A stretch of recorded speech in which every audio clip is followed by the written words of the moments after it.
Hey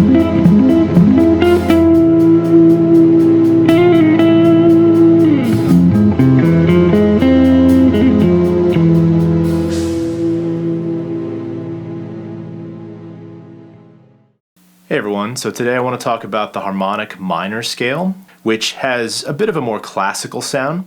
I want to discuss the more kind of conventional or cliche sounds that you kind of hear from the scale, and then I want to dive a little deeper into maybe some of the less common chord progressions you can find, but that also sound pretty interesting. But first, I want to talk about the regular minor scale, and that's not the official term, but you might know this scale position. Check this out. This is in A.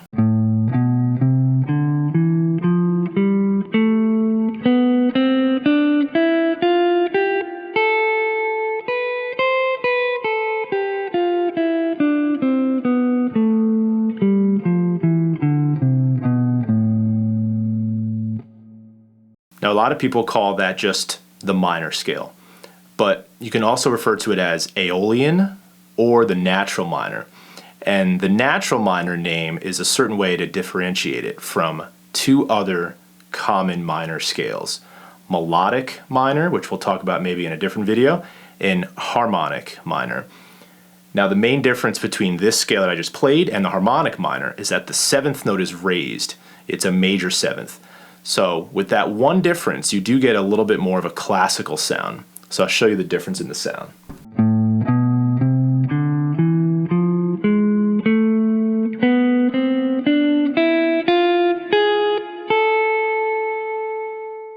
And that change from the minor seven to the major seven that we find in the harmonic minor scale allows a couple of key differences in the chord progressions.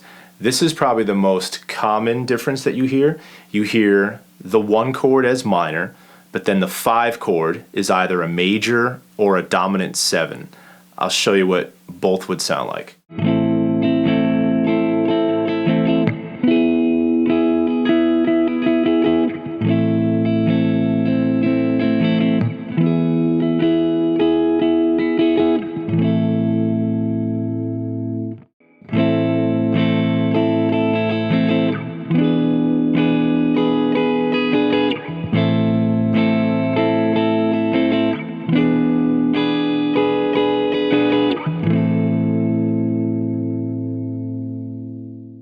The other interesting thing about the harmonic minor scale is there is a fully diminished chord and or arpeggio a half a step below the tonic note.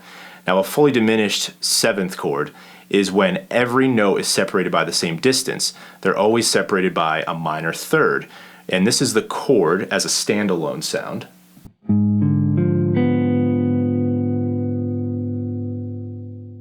Because it's a symmetrical construction, you can basically invert it up and down in minor thirds.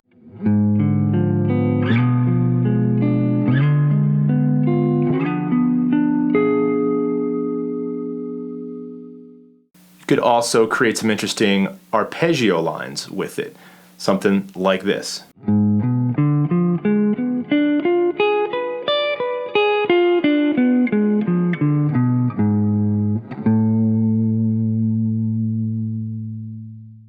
And the sound of that always kind of wants to resolve a half a step back up to the tonic.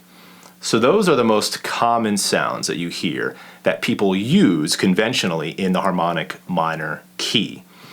Now, there's a couple of other interesting options that you can use. If you turn that tonic chord into a seventh, it becomes a minor major seventh, which is not really a common sound you hear that much in modern music today, but it is something that you've heard back maybe in the 50s. It's kind of synonymous with a film noir composition or a movie score. You kind of hear it a little bit in the James Bond theme, but here is the chord by itself.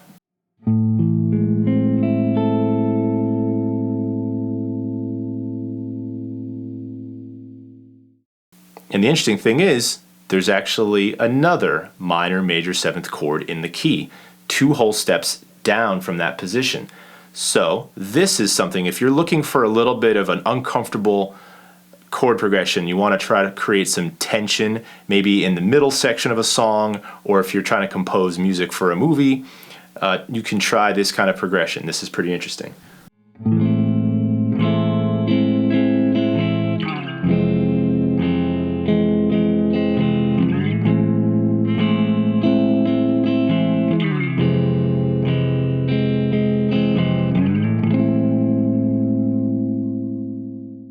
If that sounds a little too weird for you, you can just take out the 7th interval, and they are both just minor chords by themselves.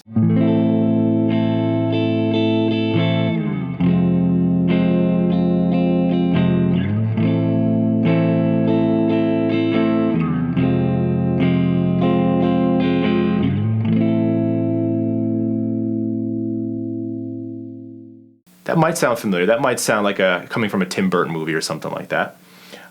So yeah, let's now look at how that would sound using the harmonic minor scale. Remember, nothing that I'm doing here is outside of, in this case, A harmonic minor. So let's see what it sounds like to play over it using the harmonic minor scale.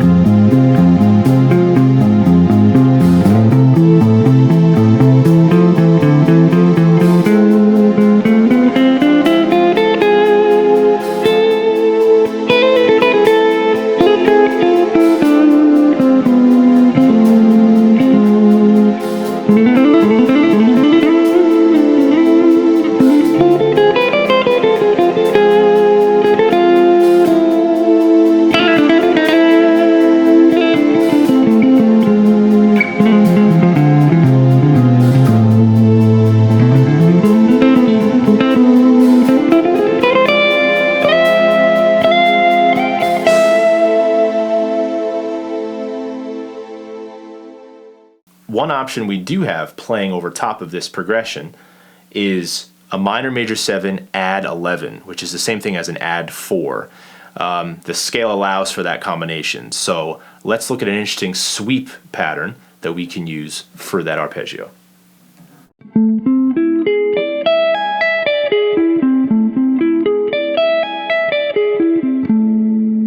So we can't do the add 4 in the other chord, but what we can do is use a major 6 or an add 13.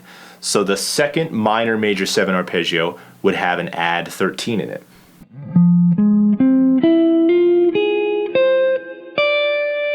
That's the major 6 or the 13.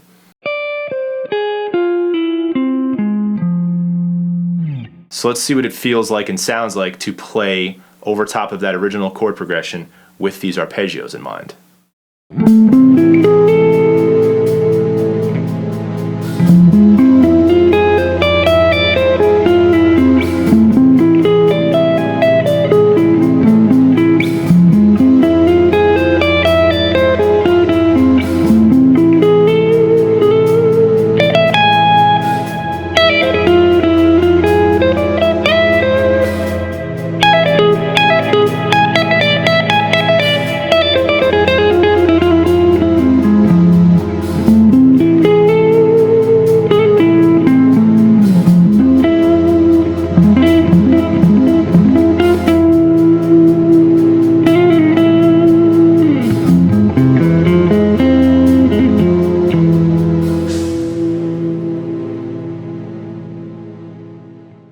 And that's it for this lesson. If you'd like to book a private lesson with me, check out my profile page, and I'll see you in the next video.